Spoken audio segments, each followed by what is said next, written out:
Hi, it's Desiree. Right now, I'm painting Kiki and Jenny Pizza from the animated show Steven Universe. This painting is inspired by the Summer of Steven special event, where an episode of SU was aired every night for 4 weeks. This video, other than being a speed paint, will be a review/synopsis of the Summer of Steven event. It is full of spoilers, so if you do not want to be spoiled, I suggest that you mute the video and turn on some music and just watch the speed paint.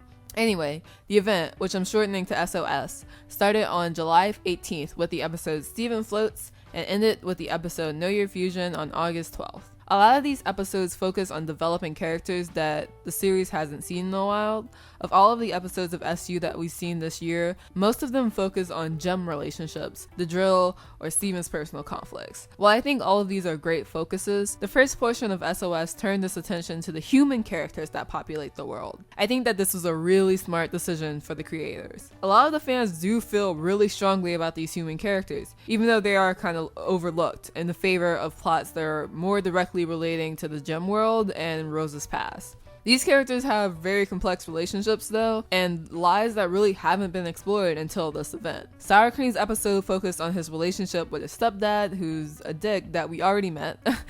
Lars's episode focused on Lars's bad attitude and how it affects the people in his life. It also showed us a closer look at the Lars-Sadie relationship, which I love. Sadie definitely isn't a cookie cutter, and that's something we hadn't really seen before. We also hadn't seen a very good reason for Sadie to like Lars until now. I mean, they have clear common interests that we can see now. Before I was just kind of wondering why she liked this douchebag dude, but now I can tell. The Restaurant Wars episode was definitely like a slice of life kind of episode. Nothing really happened in it, but we got to see some Fryman pizza history. I really liked this episode. It was really cute and funny, and yeah, my absolute favorite episode was the Kiki's pizza delivery service episode, as you might be able to tell by the illustration. Yeah, this episode explores the relationship between Kiki and Jenny Pizza and the idea of not being a pushover. I really love the pizza twins. I found myself really excited about their characters because I can relate to them. I always hear the representation is important idea, but when I see these girls who look like me, who look the way I look, being humanized and having real full stories to show, I felt really happy and genuinely excited about it. I really love the pizza twins, and I hope they get more love and more like airtime and stuff because they're cute and great and I love them. Okay, now that we're done with all the human business, let's get to the gem stuff, starting with the gem relationships. We saw Morris Stevani, which is fantastic. I love her, and I love her design, and I love the way her fusion is sort of used as a conflict device. Like in Beach City Drift, Stevani was there, but the episode was about learning to let go and not let anger consume you, and Stevani was sort of used as the goal. Like, Steven and Connie had to learn to not let their anger about Kevin consume them so they can be Stevani again and not unfuse.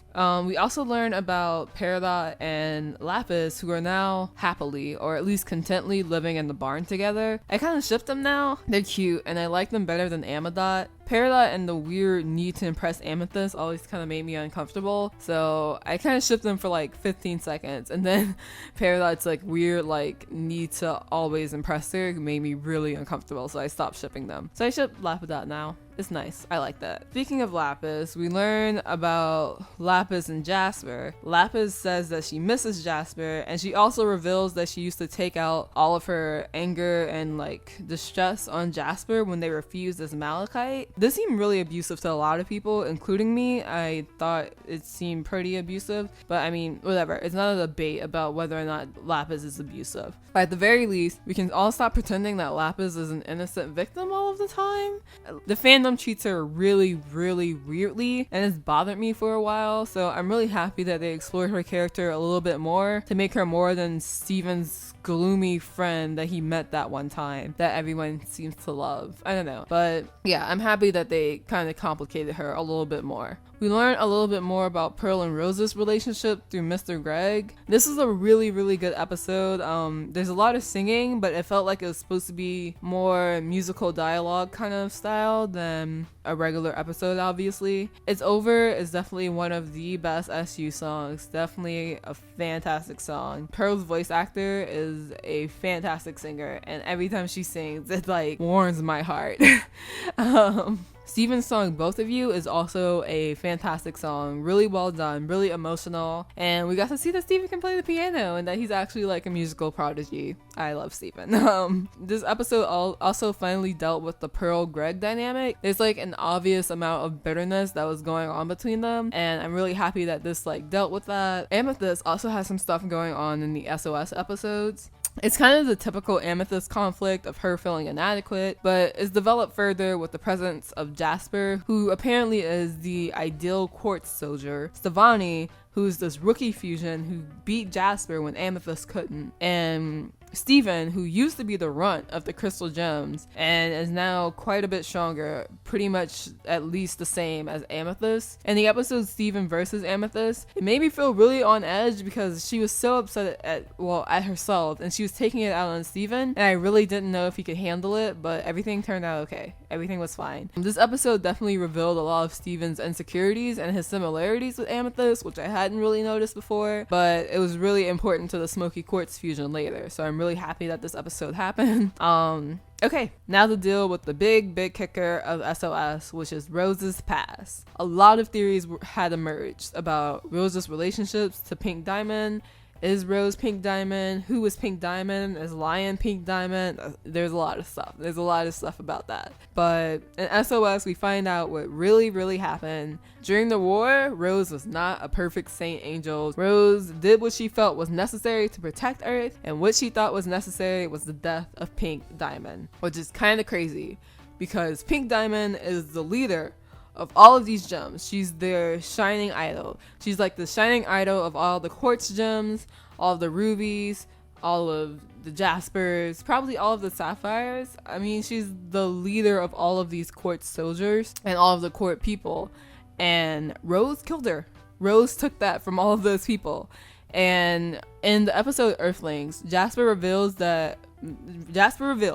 while she's corrupting into a corrupted gem, that her leader was killed by Rose, and that leader was Pink Diamond. And then Jasper blames Rose for all of her fighting and struggle that she's had to do over the last like few thousand years, and I just love how complicated this is. I love how it gives us another plane to see Jasper from. I love how it gives us another plane to see Rose from, and I love most of all how it gives us another plane to see Steven from. I love how this complicates Steven's character so much. Yeah, I kind of have been neglecting Steven as a developed character. Like, I kind of just didn't really care about his development at all, and I don't think there was all that much of it before SOS, honestly. You could tell that he had some like struggles and stuff, but it hadn't really been explored. But after the reveal that his mom, which is him, killed someone, he develops more. And also when Jasper is corrupting, he develops more because he's trying to save Jasper. He's trying to save all of these people, and he cannot do it. And when he tries to save Centipedal and figure out what happened during the war, like, he can't do it. And I feel like a lot of the development of Steven kind of happened in this quick spurt, and I am really here for it. And I can see why he feels so confused and so doubtful and so unsure of himself, because he is his mom. It's not something he can deny anymore. Like, he has to be his mom, and he doesn't get a choice in how his mom's past turned out. He doesn't get to fix it. He doesn't get to try to help it, because all of these gems have like all of this incredibly bitter energy towards Rose Quartz because she killed their leader. There's a reason for them to have it, and he can't deny that. I just love it. I just love how complicated Steven's character gets in this, and how complicated Rose's character gets in this. And yeah, anyway, that's my full synopsis, full review of the Summer of Steven event. I really love it. I really love how a lot of the characters get complicated or fleshed out more, or, you know, just more understood. And yeah, I think that's really important to the series, and they did it fantastically, as they always do. Do you feel any differently than I do? Please leave a comment. This picture should be wrapping up by now. I really like this picture. I was definitely struggling with it for a while, but yeah, I kind of have a struggle with style a lot, and so this is definitely in the realm of it. But I really like the pizza in the background. That was so fun to paint. Like, I can paint food without any problems because food doesn't really have a style. I can't stylize the pizza any more than what it is right now. So yeah, I have no problems painting food, and it's super fun and super quick and super easy.